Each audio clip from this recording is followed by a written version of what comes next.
Well, look who's here again. Senator Kevin Cramer from Senate Armed Services. Senator, it's such a pleasure to see you again.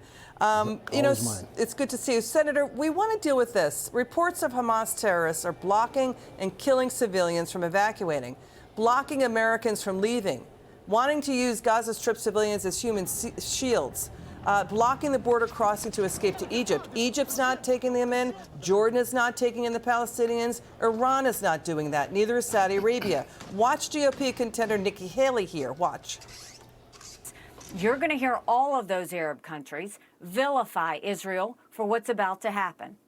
You're going to hear all of them say, how dare you not do more for the Palestinian people? But where are the Arab countries? Where are they? Where is Qatar? Where is Lebanon? Where is Jordan? Where is Egypt? Why aren't they taking the Palestinians? You know why? Because they know they can't vet them and they don't want Hamas in their neighborhood. The Arab countries aren't doing anything to help the Palestinians because they don't trust who is right, who is good, who is evil, and they don't want it in their country. So they're going to come and blame America. They're going to come and blame Israel, and don't fall for it. Your reaction, sir?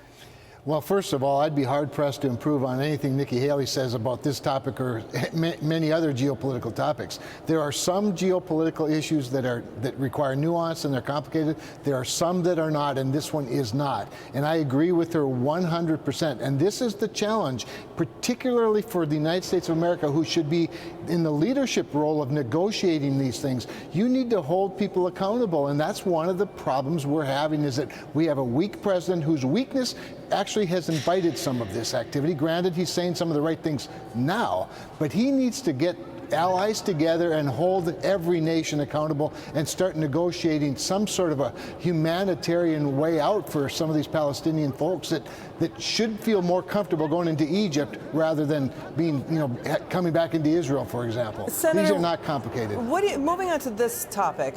Reports that the White House has been criticized for going weak on Iran, appeasing Iran, the biggest state sponsor of terror in the world, due to compromised top Iran aide Robert Malley. Republicans want to know, what did Biden's former top envoy to Iran do to be suspended without pay?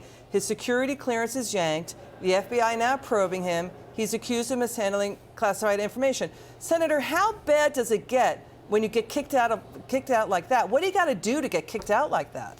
Well, it's pretty amazing, Liz, this whole story, the way it's unfolded, to the point that you made right up front in that little monologue there, the fact that Congress didn't even know about this until such time as Congress was calling on him to come in and testify, and he wasn't available. That's how Congress had to learn about it. So this is a guy that goes back to the Clinton administration. This is somebody who helped create the Iran nuclear deal. This is somebody who now has been evidently caught, or at least suspected, of mishandling classified documents, and had 3 assistants, 3 aides, that with very close ties to all of this mess. So, no, this is really, really bad. What strikes me is, what were the conditions under which he was hired by the Obama administration, by the Clinton administration? How does he even get to this point without better scrutiny? And right now, it's, Congress has to step in and be part of this scrutiny, if you will, not just an inside deal. It's not the first time. The Obama campaign in 2008 kicked off Malley,